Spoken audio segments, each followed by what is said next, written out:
Too close to call. This morning, we're tracking a recanvass in the Republican primary race for governor.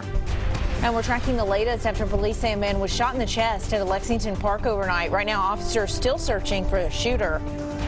And a Harrison County family is without a home this morning after firefighters say an explosion triggered an overnight fire. Tracking, alerting, protecting. This is WKYT This Morning. Good morning and welcome into you. I'm Rebecca Smith. Bill Bryant will be joining us later on WKYT This Morning, starting at 5 o'clock. Well, it was such a close race in the Republican nomination for governor, and we'll get to your primary election coverage in just a minute. But first, let's get a check of your morning forecast with meteorologist Micah Harris. Well, it's on the chilly side outside this morning. We're looking at temperatures there in the 40s and 50s. It is a much different feel than what you have felt the past week. Light sky camera, there's your shot.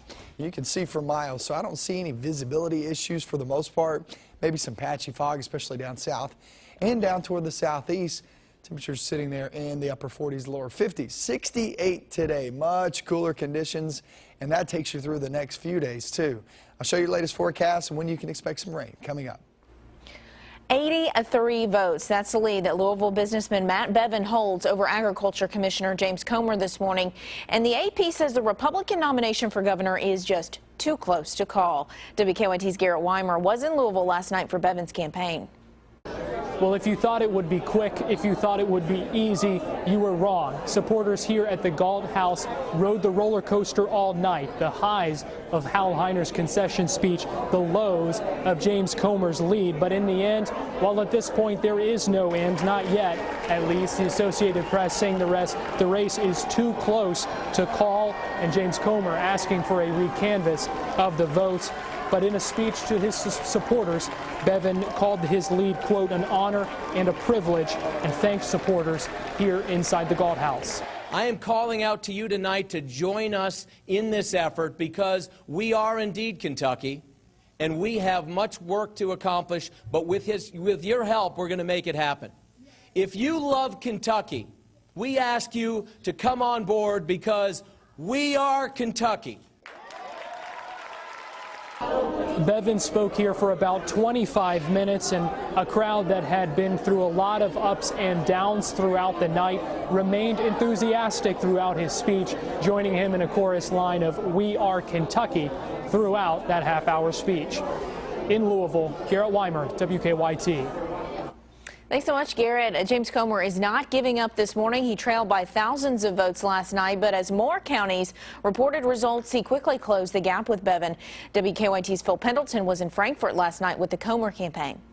Good morning. It was a wild night here in Frankfort. It all began with a slim lead taken by James Comer. Then Matt Bevin took over. Then Comer came back. The room erupted in surprise, applause, and jubilation. Then it appears that Matt Bevin won with an ever so slim margin of victory, but it may not be over yet. Fighting all the way until James Comer says if the vote totals hold true, he will not be a sore loser, and he will support Matt Bevin this fall. we have so many people that have worked so hard. We overcame so much money. We overcame some bad press with some newspapers in this state. We overcame a lot. The mood inside the room was quiet, then loud and jubilant as it appeared that Comer had retaken the lead. At one point, supporters said that he had 150 votes with 200 more to count over Matt Bevin. But when the final tally was taken, Bevin had just over an 80-point lead. The young people, the people that held fundraisers, guys, we raised $2.3 million in this campaign. James Comer says if in fact that Matt Bevin does win this election, he says he will work with him, saying, quote, I will walk hand in hand with him to get as many votes for him as possible for the November race. In Frankfort, Phil Pendleton, WKYT. So you may be asking, what happens now? There is no runoff election in Kentucky, no automatic recounts. State law allows for recanvassing only if a county clerk or county board of elections sees a problem or if a candidate makes a written request to the Secretary of State. Comer says he owes it to his supporters to request a recanvass. Secretary of State Allison Lundergan-Grimes explains. If a recanvass request is made to my office, we will make sure to process that expeditiously, whether it's certain precincts or county or statewide, and it will be held according to law May 28th starting at 9 a.m. Well, Grimes said after all counties reported their unofficial vote totals last night, statewide turnout was about 12.6%. That is up from a projected 10% that was initially expected. It definitely was not too close to call for the Democratic nomination, with Attorney General Jack Conway easily winning against former state engineer Jeff Young. He garnered almost 80% of the votes. In a Herald Leader Bluegrass poll conducted last week, Conway led against each of the Republicans in potential head-to-head matchups this fall. Conway has been the Commonwealth's Attorney General since 2008. I'm chomping at the bit. I'm ready to go. I'm ready to engage because this is important. This is important stuff. I mean, the governor of Kentucky controls a huge budget that invests in elementary and secondary education, higher education, invests in workforce development. The governor really should be the ambassador for creating jobs and bringing jobs to the state.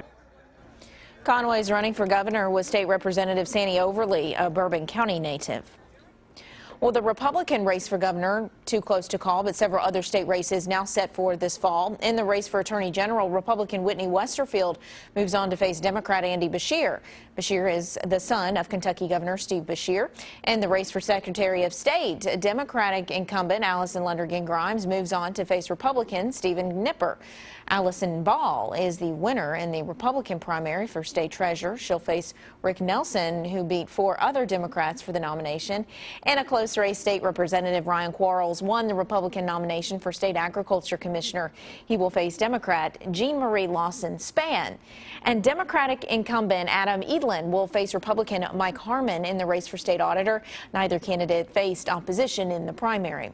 Well, new this morning, a man was rushed to UK hospital overnight with some gunshot wounds. Police now searching for the shooter. Officers say the 20-year-old man was shot at MLK Park around 1:40 in the morning. They say he was shot in the chest and walked to a home on Gerald Drive. He told officers the suspect was wearing all black and took off toward Burgess Drive. K-9 units tracked the scene, but no arrests have been made in the case. New this morning, a family's without a home after an overnight fire in Harrison County. Firefighters tell us a couple sleeping in the home when they heard an explosion in another bedroom around 1 in the morning. They woke up to the home full of smoke and were able to escape uninjured through a bedroom window. Fire crews say the home and nearby shed are both a complete loss. The fire's under investigation. Firefighters not sure how it happened because of the amount of damage at that home. Still trying to sift through all that. And a fire destroyed a rental property in Lexington overnight. This one happened on Ashton Drive off Winchester Road just after midnight. Firefighters say a rental property located behind a main house was engulfed in flames. No one was injured. No pets were in the home. Firefighters say the renter was not at home at the time. They say the buildings is a total loss. A nearby detached garage also damaged there. Well, 2 people were killed after a deadly chain reaction crash that shut down I-75 for 11 hours. Police say 6 commercial vehicles and a car were involved in the Rockcastle County crash yesterday. State police say the driver of the car, 34-year-old Jonathan Rourke of Barberville, was killed. He was a Kentucky National Guard soldier. The driver of a FedEx truck, 41-year-old Toby Caudill of Ohio, was killed. The crash happened around 1 in the afternoon yesterday. The road was closed through 11:30 p.m. Well, this morning, state police need your help finding a missing toddler and the man they think she's with. Police say the 2-year-old girl went missing from a home in Monroe County Sunday morning. State police think the child is with her mother's boyfriend, 25-year-old Anthony Barber. They think he has a gun with him and should be considered dangerous. The time now is 4:39. Thanks so much for joining us. When we return, he may be a rock star, but Chris Daughtry is also a father and husband. Moms Every Day has an exclusive interview with the musician after the break. And we're looking at these temperatures, 40 northbound, and we're looking at 50 southbound. It's a chilly start, and it's going to be a cool day. I'll show you these temperatures that we haven't felt in 3 weeks. Coming up next.